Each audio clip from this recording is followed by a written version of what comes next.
दोस्तों, आज की कहानी है पति देव। आपकी माँ मरेगी तब मुझे इस घर में शांति मिलेगी। दोस्तों, कहानी शुरू करने से पहले अगर आपने चैनल को सब्सक्राइब नहीं किया हो तो कर लीजिए ताकि आपके पास पहुंच सके हर नया वीडियो।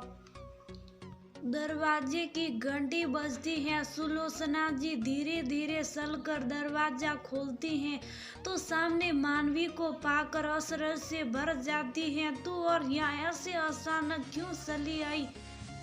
और दामान बाबू कहाँ हैं? वो बाहर नजरें दौड़ाती हैं और उन्हें ना पाकर उनकी सवालिया नजरें मानवी के चेहरे पर टिक जाती हैं। मानवी वैसे ही गुस्साई सी रहती हैं। अब मुझे अपने घर में आने के लिए आपके दामान बाबू को साथ लाना होगा। क्या मैं उनके बिना घर में नहीं आ सकती हूँ? और वह अंदर आकर थम से सोफे पर पसर गई। अब आज क्या हुआ है? इतना गुस्सा क्यों आ रहा? फिर से झगड़ा करके आ गई क्या? हाँ, झगड़ा करके आई हूँ, पर अपनी सासू माँ से पता नहीं आपने आपको क्या समझती हैं। मुझे अपनी सासू माँ के साथ नहीं रहना। वह मुझे कभी समझती ही नहीं है।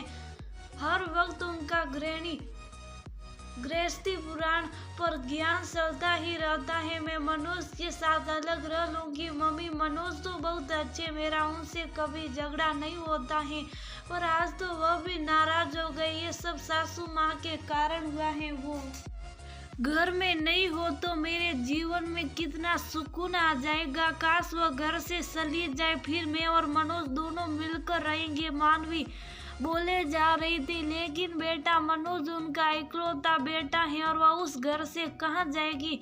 तुम दोनों आपस में बात करके जो भी दिक्कत हो एक दूसरे से शिकायत हो वह आपस में सुलझा लो। अब दामान बाबू ऑफिस का काम करेंगे या अपने घर के झगड़े सुलझाएंगे? सुलोचना जी ने फिर से मानवी को समझाना चाहा, पर वह समझने को तैयार नहीं थी। अभी 1 साल पहले ही तो मनोज और मानवी की शादी हुई थी।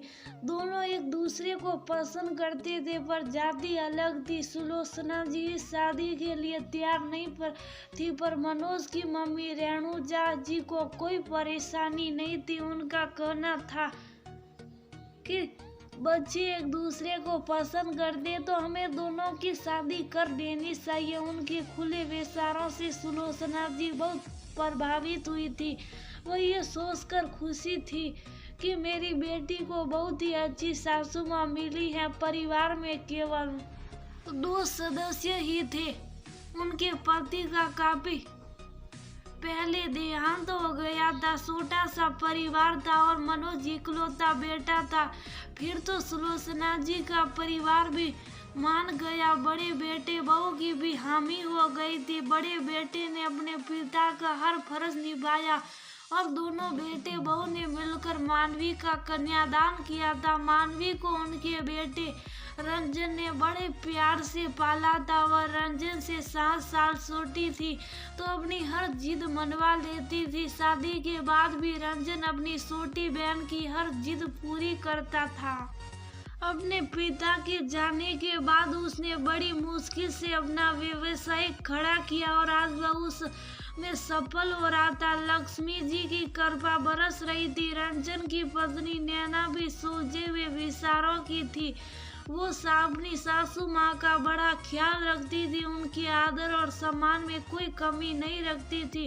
परिवार में खुशहाली और भरपूर प्यार था। मानवी भी इसी परिवार में पली थी, पर वह ससुराल जाकर ज्यादा जिद्दी हो गई थी। उसे लगता था जो उसने कहा वो उसे मिल जाना चाहिए। मनोज की नौकरी थी और रंजन का व्यापार। दोनों की कमाई में दिन रात का अंतर था। मानवी शादी के बाद अपने पति की तुलना अपने भैया से करने लगी थी। मानवी का मोबाइल बज रहा था, पर वह मनोज का फोन था जिसकी वह उपेक्षा कर रही थी। मानवी फोन उठाओ। सुलोचना जी ने फोन हाथ में दिया। हाँ बोलो, मैंने अपना फैसला सुना दिया। मैं आपकी मम्मी के साथ मैं नहीं रह सकती हूँ। तुम मुझसे सच्चा प्यार करते हो तो उन्हें कहीं और भेज दो, मैं अपनी सासू माँ के साथ नहीं रह सकती हूँ। और उसने मनोज की बात सुने बिना ही फोन रख दिया। आखिर बात क्या हुई, कुछ तो बता। सुलोचना जी ने कहा, मम्मी मेरी सासू माँ मुझे हर बात पर टोकती है। मैं चाहे कुछ भी काम करूं पर उन्हें पसंद नहीं आता है। हर बात में उनको ज्ञान देना जरूरी होता है। अब जरा सा आटा बच गया और मैंने फेंक दिया तो कहती है आटा बर्बाद मत करो, इसकी रोटी बना कर रखो या कम लगाओ। कभी कभी आटा ज्यादा लग भी जाता है। रोज शाम को कहती है मनोज के आने से पहले थोड़ा तैयार हो जाया करो। मनोज के लिए रोज क्या तैयार होना। मैंने परसों एक ड्रेस खरीद ली तो बोलती है बड़ी महंगी है, खर्चा सोच समझ कर किया करो। हर शनिवार और रविवार हम बाहर खाना खाते तो उनको इसमें भी परेशानी है कि बाहर खाना मत खाया करो। देर रात तक टीवी देखो तो दिक्कत होती है, सवेरे देर से उठो तो दिक्कत होती है। हर बात में टोकती जरूर है। मनोज की कमाई आज भी अपने हाथों में ही लेती है। कहती है तुम अभी नहीं हो, तुमसे घर गृहस्थी नहीं चल पाएगी, ये जिम्मेदारी मुझको ही दे दो। उस दिन पारुल की शादी में मैं वो भारी साड़ी पहन गई तो मैंने उसे ड्राई क्लीन के लिए देनी चाहिए तो मना कर दिया कि एक बार में ही भारी साड़ी ड्राई क्लीन को मत दो, अभी 2-4 बार और पहन लो। हर बात में कंजूसी और टोका टाकी करती है। मनोज को कोई काम बताती हूँ तो कहती है अभी तो ऑफिस से थक कर आया है और खुद बाद में काम करवा लेती है। क्या मेरे पति पर कोई हक नहीं है? आजकल तो सब बहुएं जींस पहनती हैं। उस दिन मैं मामी सास के घर जींस पहन गई तो मुझे बुरी तरह से डांटा। ऐसे जो बनती हैं कि वह खुले विचारों की हैं और ऐसी रूढ़िवादी सोच रखती हैं। अब मेरी जिंदगी में कैसे भी जीऊं, उनका हर बात के लिए टोकना मुझे पसंद नहीं आता। सुबह की सब्जी बच जाए तो पहले उसको खत्म करो, फिर नई सब्जी बनती है। अरे हर चीज में इतना कानून कौन लगाता है? अपनी बेटी मानवी की बात सुनकर सुलोचना जी धीरे से बोली, मानवी तेरी सासू माँ तो बड़ी गुणी है और तू बार बार सासू माँ बोल रही है, फिर वह तेरी माँ हुई ना। माँ की बात पर घर छोड़कर कौन आता है? मनोज बाबू सुबह से शाम तक ऑफिस में काम करते, इतनी मेहनत से कमा कर लाते हैं और तू आटा और सब्जी को फेंकने की बात करती है। ये 2 जून की रोटी सबको नसीब नहीं होती है। पत्नी और माँ तो घर की अन्नपूर्णा होती हैं। इसमें तो मुझे समाधान जी कहीं गलत नजर नहीं आती है। समाधान जी तुझे तैयार होने को कहती हैं तो इसमें क्या गलत है? दिन भर से पति थका हारा घर आता है, अपनी पत्नी का चेहरा देख कर खिल जाता है और वहीं चेहरा खिला और सजा हुआ मिले तो उसकी सारी थकान दूर हो जाती है। अपने पति के लिए तैयार होना हर पत्नी को अच्छा लगता है। उनसे पूछ जिनके पति अब इस दुनिया में नहीं है, वह किस तरह उजड़ी हुई सी रहती है। अपने आप को सौभाग्यशाली समझो, इतनी अच्छी सासू माँ मिली है। घर के काम छोड़कर तुझे पति के लिए तैयार होने और उन्हें समय देने को कहती है। तू जब वह महंगी ड्रेस खरीद कर लाई थी तो मैंने भी तुझे टोका था, तो समधन जी ने भी टोक दिया, तो क्या गलत किया? अपने पति की कमाई को सोच समझ कर खर्च किया कर। बेकार में पैसे उड़ाना घर की लक्ष्मी को शोभा नहीं देता है। मानवी बाहर खाना बुरा नहीं है पर हर हफ्ते 2 दिन बाहर खाना भी सही नहीं है। बाहर का खाना नुकसान भी करता है और सेहत भी इससे खराब होती है। माना तुम्हारे घूमने फिरने के दिन है, उस पर तो कभी रोक टोक नहीं हुई है। ज्यादा बाहर खाने से तुझे ये एसिडिटी की समस्या रहने लगी है। मानवी टीवी देखो बुरा नहीं है पर एक सीमा होती है। तू रात को 2-2 बजे तक टीवी देखेगी और सुबह 10 बजे तक उठेगी नहीं तो किसी भी सास को बुरा लग सकता है। इसके लिए तुझे मैं भी टोका करती थी तो सासू माँ ने टोक दिया तो बुरा क्यों मानती है? अब तू शादीशुदा है, मनोज के प्रति उस घर परिवार के प्रति, सासू माँ के प्रति तेरी कुछ जिम्मेदारियां हैं जो तुझे निभानी चाहिए। वह तुझे 5 बजे तो उठने को नहीं करती हैं, पर 7 बजे तो तुझे उठ जाना चाहिए। मानवी की आंखें शर्म से झुक गई। उसकी देर से उठने की आदत के कारण मनोज भी उससे बिना मिले ऑफिस चले जाते हैं। मानवी, तू अपनी सासू माँ को समझ, तू पैसा उड़ाती है, फालतू खर्च करती है, तो तेरी सासू माँ घर गृहस्थी की जिम्मेदारी तुझे कैसे सौंप सकती है।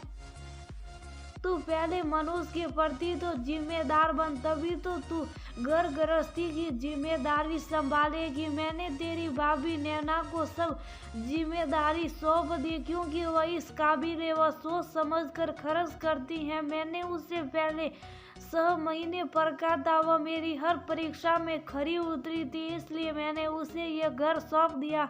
तू पारुल की शादी में वह साड़ी पहनकर गई थी, मैंने भी उसकी फोटो देखी थी। अब एक बार साड़ी पहनकर कौन ड्राई क्लीन करवाता है, उसे 2-4 बार तो पहन लेती। ड्राई क्लीन करवाना भी सस्ता नहीं पड़ता है बेटा। तेरी और हमारी आर्थिक स्थिति में फर्क है। तेरा भाई रंजन व्यापार में बहुत कमाता है और मनोज जी एक बंधी हुई पगार घर में लाते, तो घर उसके हिसाब से ही चलना चाहिए। अब तुझे जीवन भर उनके साथ ही रहना है, उनके घर के हिसाब से रहना है। पति चाहे कम रुपये कमा कर लाए, पत्नी को उसी में खुश होकर रहना चाहिए। मानवी, ये मत भूल, तूने ही कहा था कि तू मनोज जी के साथ हर हाल में खुश रहेगी। मैंने तुझे समझाया भी था। मानवी की नजरें शर्म से झुक गई क्योंकि उसकी मम्मी कुछ गलत नहीं कर रही थी। तू मनोज जी को ऑफिस से आते ही शिकायतें करने लगती हैं, ढेर सारे काम बता देती हैं। पति थक कर आता है तो कुछ पल सुकून के साथ है। यहाँ भी समझन जी गलत नहीं है। वह तेरी गलत बातों और आदतों के लिए तुझे टोकती है। वह तो हर माँ अपनी बेटी को टोकती है। बस इसके लिए तुझे अपनी सासू माँ के साथ नहीं रहना, ये तो कोई तर्क नहीं हुआ।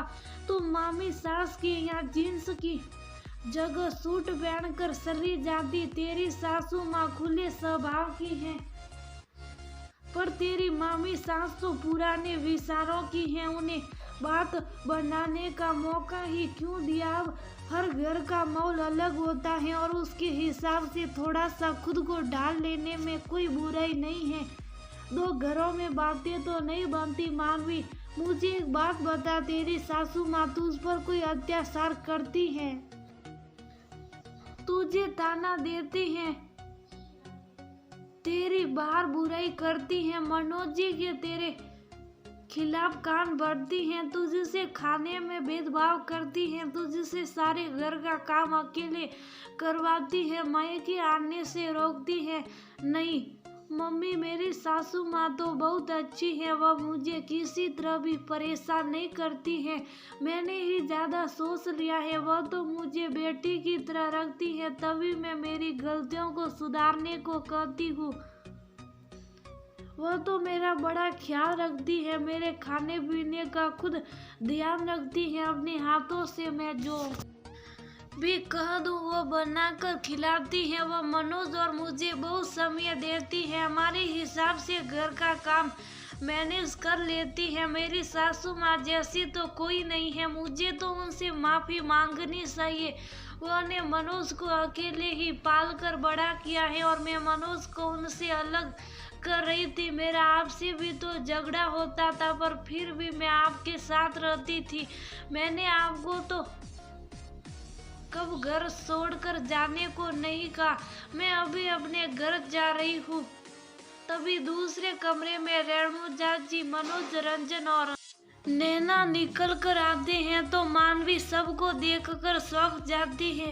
तभी रंजन कहता है कि मुझे मम्मी का फोन आया था कि तेरी बहन रूठ कर आ गई है, तो मैं मनोज जी और समधन जी को लेकर आ गया, पर अंदर आप दोनों की बातें चल रही थी तो हम सब दूसरे कमरे में बैठ गए। मम्मी जी मुझे माफ़ कर दीजिए। मेरी मम्मी ने आज मेरी आंखें खोलकर मेरी गृहस्थी को बसा लिया। मनोज तुम भी मुझे माफ कर दो। मानवी ने अपने पति और सासू माँ से माफी मांग ली।